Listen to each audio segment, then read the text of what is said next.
With Weekend Express. Of course, before we took the break, we were talking about relationships.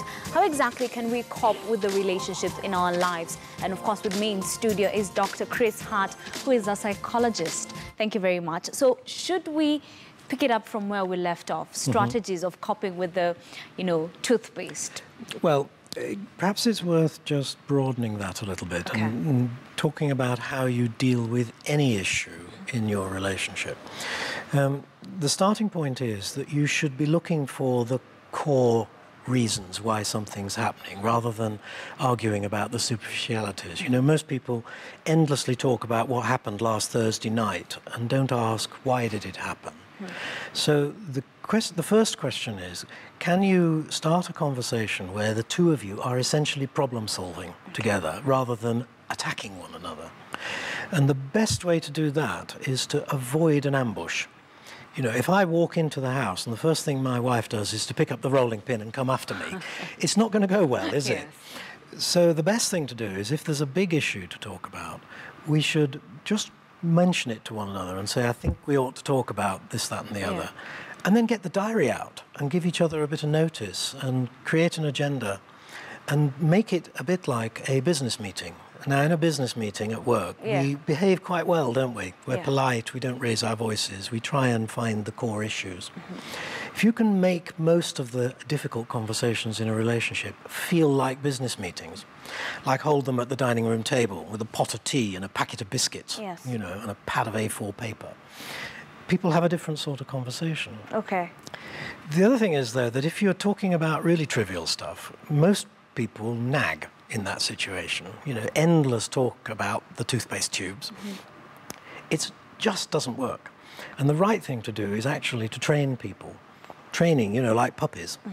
If I give you a tiny little reward every time your behavior is closer to what I want, and I basically ignore what you've done when you do something I don't like, gradually your behavior trends towards what I want, and we don't mention it at all. And you've talked about training. There's this issue of molding someone to be who you want. Does it really work? Yeah, it does. It's called operant conditioning, and it's basically a reward for what you want and ignore what you don't. Of course, when you're ignoring something I'm doing that you don't like, you're also training yourself not to get upset about it. So between the two of us, we gradually change our behaviors until we're much more compatible. And nobody says a word. You see what I mean? All right, so molding someone. Gatana is calling from Mombasa. Gatana, good morning. What is your contribution? Yeah, morning to you. Yes. I have a question. Yes, please. To our guest. Now, say, for example, you did the first mistake.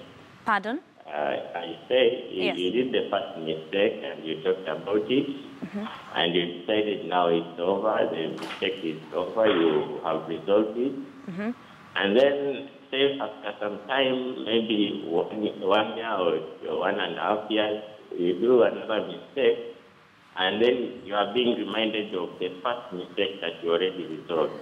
And this stress continues the way it is for quite some time. How do you cope with that issue? All right. So how do you... Thank you very much, Katana from Mombasa. So if, someone doesn't really let go of a situation, then what happens? Right. I mean, as you obviously know, that's very common. It really can only be resolved by tunneling down into the problem a little more. I mean, if it is still bugging me, something that happened a year or more ago, you and I should be talking about why it's bugging me. Why am I still thinking about it? Because it implies that we didn't actually resolve the issue satisfactorily. We may have come to the end of the argument. We may have said things that implied that we are okay now. But obviously that wasn't true. Otherwise, I would have let it go.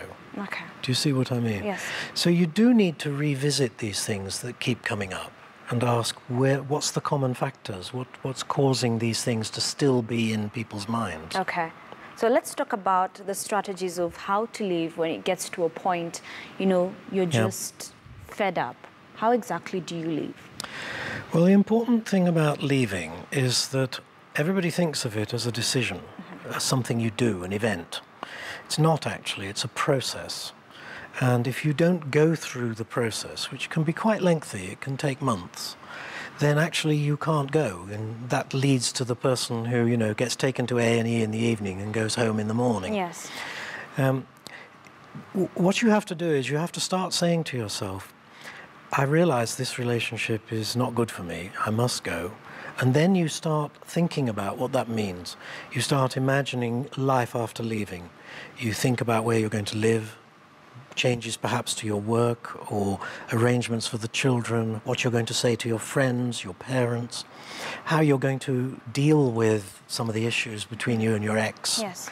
You go and see a lawyer. You get a lawyer to explain to you what's going to happen in your particular case. You don't say a word about any of this to your partner. You just quietly get everything straight in your mind. And as you do that, you gradually get more confident about being able to leave until one day you do. Okay. Do you see what I mean? Yeah. But it's a process of getting prepared, and if you don't start that process, you'll never leave. Okay. And so how do we handle an argument? Now, what do you mean? You know, any argument, you know, the people who would talk about it, others would ignore. So what is the right way of handling any argument? Well, really? if there's any conflict at all in a relationship, which of course there should be, since people are different, then the most important thing is to voice it. Yes. Is to actually say something about the thing that's bothering you. If it can just be resolved just like that, just by mentioning it, fine. But if it obviously is something pretty deep, like an argument about how we save or spend our money, then you have to start scheduling those meetings I talk about. Yeah. Avoid the ambushes, avoid the constant talking about it. Should the meetings be often? They should be as often as is necessary, really. I mean, hopefully in many cases, one meeting's enough to resolve an issue. Some meetings have to be regular because, for example, we might want to review our finances once a month. Others might be very complex, and then it might be worth scheduling the topic in stages, and maybe involving a professional like a counsellor if there are issues we don't seem to get past. But the most important thing is that we respect each other and avoid ambushing. In other words, I don't just keep banging on about it to you. Yeah. We keep saying, okay, we need to talk about this, what we're going to talk about, when's a good time. Do you see what I mean? Yes. Another very good technique that a lot of couples use is they always hold their conversations, their serious conversations, in the same place. And the purpose of that is to make everywhere else feel safe. So, for example, we can't start arguing at someone else's party or in the car or in a posh restaurant or something like that. All right. And let's talk about the ex issue, because earlier on you said you cannot be a friend to your ex. Why is it? If you are friends with somebody you've broken up with, then obviously the relationship wasn't quite what you thought it was. Yes. Either you were never really in love with them and you were just friends, or actually you still are in love with them despite the fact that you've broken up. And so the situation is a bit weird. So normal exes don't like each other too much. You know, they have discovered the things that are incompatible between them, and Yes. those are incompatible with friendship as well. So if you're still friends with your ex, you need to think about what's going on. It's a tricky one. It's a tricky one, yes. So it's either you love him or you were never in love in the first place. Really. Okay. Thank you very much, Dr. Chris Hart, who's a Pleasure. psychologist. Thank you very much for making time to join us here on Weekend Express. I hope we'll be having this conversation It's a pleasure. soon.